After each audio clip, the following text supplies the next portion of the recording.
Well, here we have an interesting article here.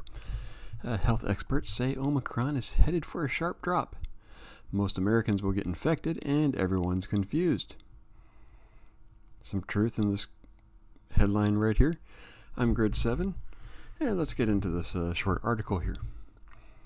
There's good news about the Omicron phase of the COVID-19 pandemic, and bad news. But much of it's based on educated guesses, and the good and bad often blur together. One bit of good news, the Associated Press reports, is that scientists are seeing signals that COVID-19's alarming Omicron wave may have peaked in Britain and is about to do the same in the U.S., at which point cases may start dropping off dramatically. It's going to come down as fast as it went up, says Ali Mokdad, a professor of health metrics sciences at the University of Washington, whose influential model predicts that daily cases will peak at 1.2 million by January 19th, then start plummeting, he says, simply because everybody who could get infected will be infected. I think it's hard to process what's actually happening right now, acting FDA Commissioner Janet Woodcock told a Senate panel on Tuesday, which is most people are going to get COVID.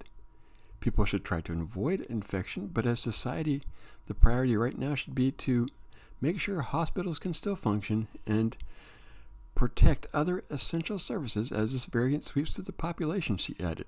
I don't think that it'll last a long time. Where we are now, the Wall Street Journal reports, is record high averages of COVID-19 infections and hospitalizations, but significantly below peak ICU occupancy and deaths. There are still a lot of people who will get infected as we descend the slope on the backside. Lauren Ansel Myers, whose University of Texas COVID-19 Modeling Consortium predicts reported cases will peak within the week.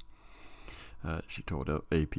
At the end of this wave, far more people have been affected by some variant of COVID, she added.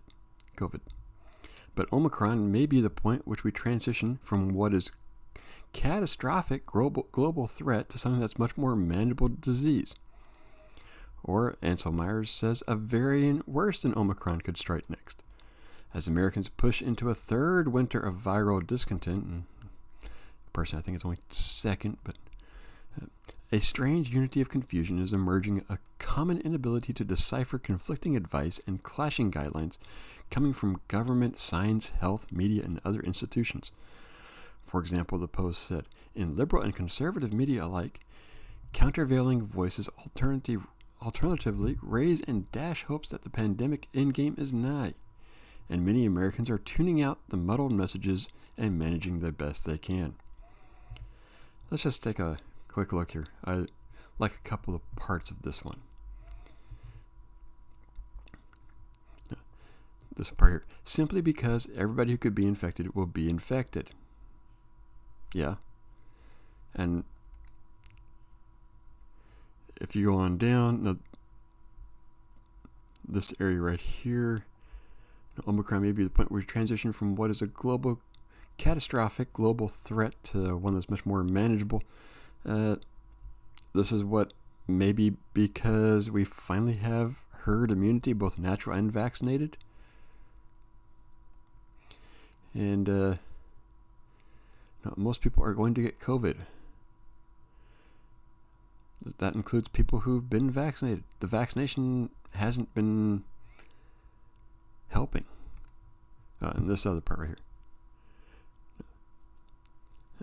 The priority right now should be to make sure hospitals can still function. That's the exact idea that we did back in March of 2020. So that, flatten the curve.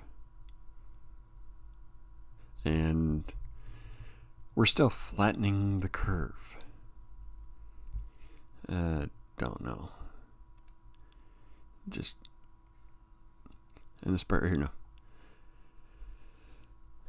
Record high averages of infections and hospitalizations. But also remember, I think I did one a couple of days ago about, or was it just yesterday, the CDC has recognized that some 40% of people in the hospital went in for something else, and then they found out, you've got COVID as well. They went in with COVID, not for COVID. And that's something that we do need to take a distinction right here. That they don't. And I do think right here, no, Americans are tuning out. For two and a half years, we're approaching, for almost 2 years, actually for 2 years now, we've been hearing nothing but fear-mongering about COVID. Fear, fear, fear, fear. And I'm sorry, people are going to tune out. Because half the time, really, if you turn off the news and just live your life, you don't even see this anymore. Now, most people will say, oh man, I had a pretty long-lasting cold or flu. And that's what most people are going to see. If they completely dropped all this and went with, you go to the doctor, you've got this, take this, we wouldn't even be having this discussion anymore. But the media loves a story, and the government thinks that they can use this to control you more. But what do you think about this article? Good, bad, kind of right, kind of wrong? Let me know. I'm on YouTube, Rumble, and I'll see you next video.